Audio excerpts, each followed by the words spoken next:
और उधर गाजा के अल शिफा अस्पताल पर हमास और इजराइल की सेना के बीच टक्कर जो है वो और भी ज्यादा खौफनाक हो गई है, बेहद तेज हो गई है। इजरायली सेना के दावे के मुताबिक अल शिफा अस्पताल में बिजली की सप्लाई के लिए उसकी तरफ से ईंधन भेजा गया, लेकिन हमास के लड़ाकों ने अस्पताल प्रशासन को उस ईंधन को लेने से नहीं दिया।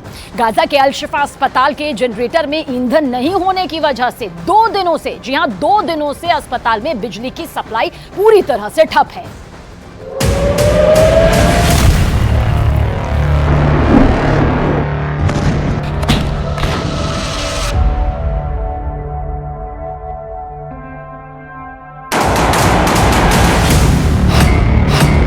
अल शिफा अस्पताल पर भड़की जंग।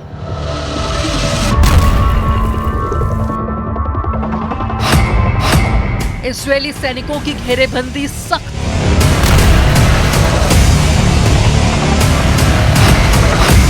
गाजा में सरेंडर नहीं करेगा हमास। गाजा में हमास के ठिकानों को नेस्तनाबूद करने में जुटी इजरायल की सेना पूरे एक्शन में है और अल शिफा अस्पताल के आसपास हमास के लड़ाकों से इजरायल के सैनिकों की जंग और तेज हो गई है, जिसका अंजाम अस्पताल पर साफ दिखा। फिलिस्तीन के स्वास्थ्य मंत्रालय ने आरोप लगाया कि इजरायल के हमलों की वजह से अस्पताल में लोगों का इलाज होना संभव नहीं हो पा रहा है, क्योंकि 1 रोज पहले से अस्पताल में बिजली की सप्लाई बंद हो चुकी है। अस्पताल के जनरेटर का ईंधन खत्म हो चुका है, लेकिन इन आरोपों से इंकार करते हुए इजरायल ने उल्टे हमास पर आरोप मढ़ दिए।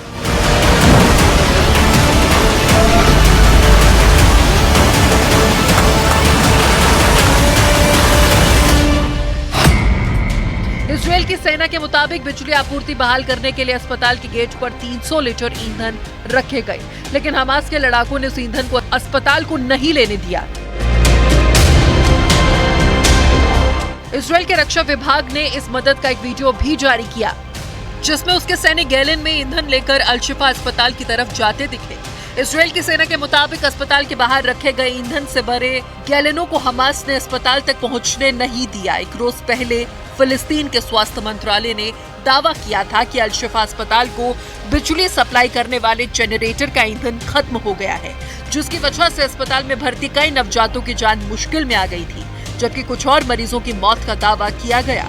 इसके साथ ही अल शिफा अस्पताल के डॉक्टर्स ने दावा किया कि इजरायल की बमबारी से अस्पताल की इमरजेंसी सर्विस बंद हो गई है और अस्पताल के कर्मचारियों और डॉक्टर्स में दहशत का माहौल बन गया है और कई नवजातों समेत वहां भर्ती कुछ मरीजों की जान खतरे में आ गई है। इन्हीं आरोपों के बाद इजरायल की तरफ से 300 लीटर ईंधन भेजे गए, लेकिन आरोप है कि हमास ने उस ईंधन को अस्पताल तक नहीं पहुंचने दिया।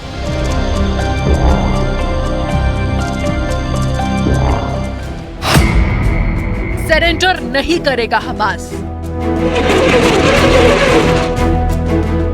यही नहीं, खबर यह भी है कि अल शिफा अस्पताल की स्थिति को लेकर हमास ने इजरायल के साथ बंधकों को लेकर बातचीत का प्लान टाल दिया। हमास के लड़ाकों के पास इजरायल के 200 से ज्यादा बंधक हैं। उन बंधकों को छुड़ाने के लिए इजरायल पूरी ताकत से जुटा है।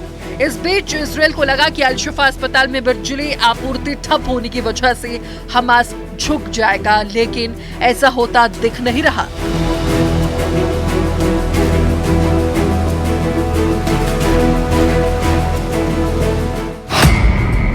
इजरायल की सेना का आरोप वहीं इजरायल की सेना का आरोप है कि हमास ने अल शिफा अस्पताल को अपना कमांड सेंटर बना रखा है।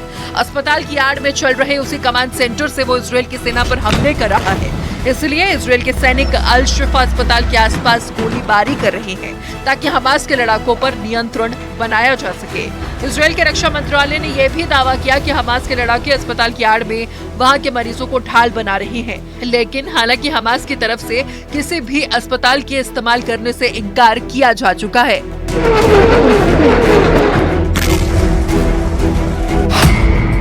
अल शिफा अस्पताल पर चिंतित WHO।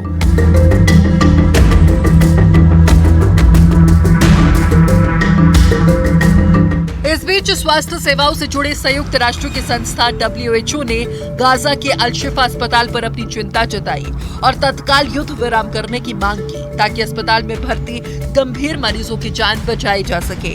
WHO की तरफ से जारी एक बयान के मुताबिक उत्तरी गाजा के अल शिफा अस्पताल से उसका संपर्क टूट गया है, क्योंकि इजराइल की सेना पर बीते 48 घंटों में गाजा के अल-शिफा अस्पताल के आसपास भारी बमबारी किए जाने के आरोप लगे हैं।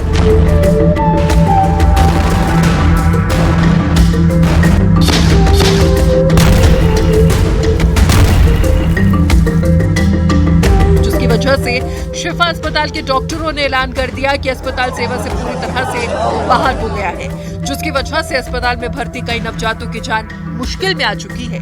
जिसके बाद इजराइल के सैनिकों ने उन नवजातों को कहीं और शिफ्ट कराने का भरोसा दिया।